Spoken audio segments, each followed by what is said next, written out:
Puan Maharani yang saat ini diproyeksikan untuk maju di Pilpres 2024 dinilai tidak memahami tugas dan apa fungsi DPR. Hal tersebut dinilai dari pernyataan Puan yang mengatakan presidensial threshold sudah tidak bisa dibahas lagi karena sudah final. Pengamat komunikasi politik Jamiluddin Detonga mengatakan bahwa Puan terkesan memaksa untuk menerima kesepakatan DPR, menghiraukan aspirasi masyarakat. Sementara di sisi lain, hasil survei kelompok kajian dan diskusi opini publik Indonesia atau Kedai-Kopi menunjukkan bahwa 31,2% publik tidak nyaman dengan pemerintahan Presiden Joko Widodo.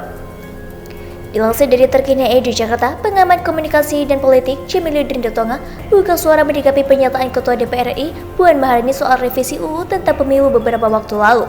Pada saat itu, Puan mengatakan jika revisi UU sudah selesai di DPR dan tidak akan bisa diubah kembali. Jamiluddin pun menilai pernyataan tersebut sangat tak layak untuk dikemukakan ke publik sebab menutup peluang adanya revisi.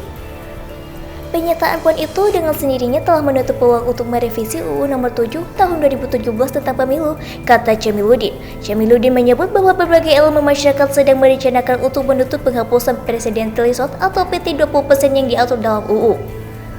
Namun sayangnya, kata dia, Puan justru terkesan memaksa masyarakat untuk menerima kesepakatan DPR RI tersebut. Di sini jelas Puan seolah-olah tidak memahami dari mana asalnya serta apa tugas dan fungsi DPR RI. Sambungnya dikutip dari Warta Ekonomi pada Minggu 19 Desember 2021. Ia menyebut jika seharusnya Puan yang menjadi bagian dari DPR RI dapat paham akan tugasnya untuk menyerap aspirasi rakyat. Tetapi Puan justru seperti mengabaikan tugas dan tidak peduli akan aspirasi yang disampaikan. Di sini Puan terkesan sudah mengabaikan tugas dan fungsi yang seharusnya dilakukan DPR RI, ujarnya. Akademisi Universitas SA Unggul itu pun lantas menilai jika sikap Puan menunjukkan bahwa dirinya pribadi yang tidak aspiratif. Puan Maharani terlihat sekali tidak aspiratif dan sangat tidak pantas datang dari seorang ketua DPR RI. Tugasnya diketahui Ketua DPR RI dari fraksi PDIP Puan Maharani sempat akan bicara soal tuntunan presidensial threshold 0% yang sedang ramai dibicarakan.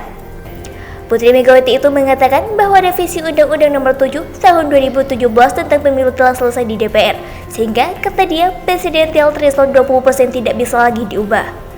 Di DPR revisi undang-undang sudah final tidak akan dibahas lagi, itu sesuai dengan kesepakatan yang ada, kata Puan dengan tegas di gedung DPR Senayan pada Kamis 16 Desember 2021. Oleh sebab itu, Puan pun meminta semua pihak akan menghormati keputusan yang sudah disepakati. Puan menyampaikan jika kontestasi Pilpres 2024 mendatang akan tetap mengacu pada ketentuan perundang-undangan yang berlaku. Kita berharap keputusan yang sudah dilaksanakan tersebut bisa dihormati semua pihak, pungkasnya.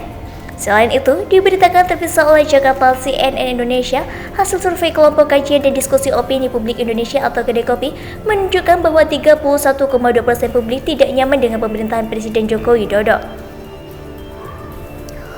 Survei dilakukan di Kedai-Kopi terhadap 1.200 responden dengan usia minimal 17 tahun dan maksimal 65 tahun dengan menggunakan metode face-to-face interview atau home visit.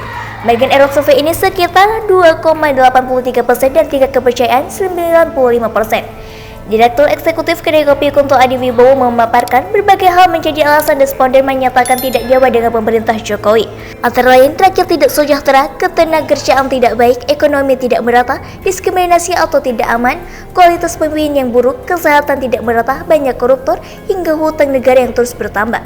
Tidak nyaman, 31,2%, nyaman 68,8%, kata Kunto dalam paparnya pada Minggu 19 Desember 2021. Sementara itu, selanjutnya terdapat beberapa hal juga menjadi alasan responden yang menyatakan nyaman dengan pemerintah Jokowi. Antara lain, keamanan, kenyamanan, kebebasan, memberi bantuan ke rakyat, pembangunan lebih baik atau merata, kualitas pemimpin yang pro-rakyat, penanganan COVID-19 dan kesehatan yang baik, perekonomian mulai membaik, korupsi diberantas, kinerja baik sampai pendidikan gratis. Kunto juga menyampaikan hasil survei memperlihatkan 40,5% masyarakat Indonesia saat ini mengalami kondisi keuangan jauh lebih buruk dibandingkan tahun lalu.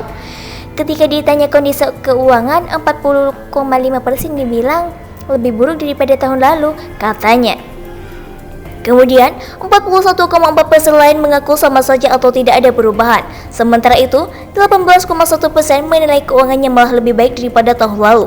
Selain itu, responden juga menyebut permasalahan utama di Indonesia saat ini adalah masyarakat yang kehilangan pekerjaan atau jadi pengangguran akibat pandemi COVID-19.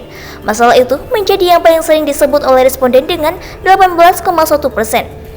Menyusul masalah lainnya dengan perekonomian terpuruk 17,2%, sisanya pandemi tidak kunjung teratasi 7%, harga kebutuhan pokok naik 6,4%. Alasannya karena masyarakat kehilangan pekerjaan karena COVID-19 dan membuat perekonomian terpuruk, tandasnya.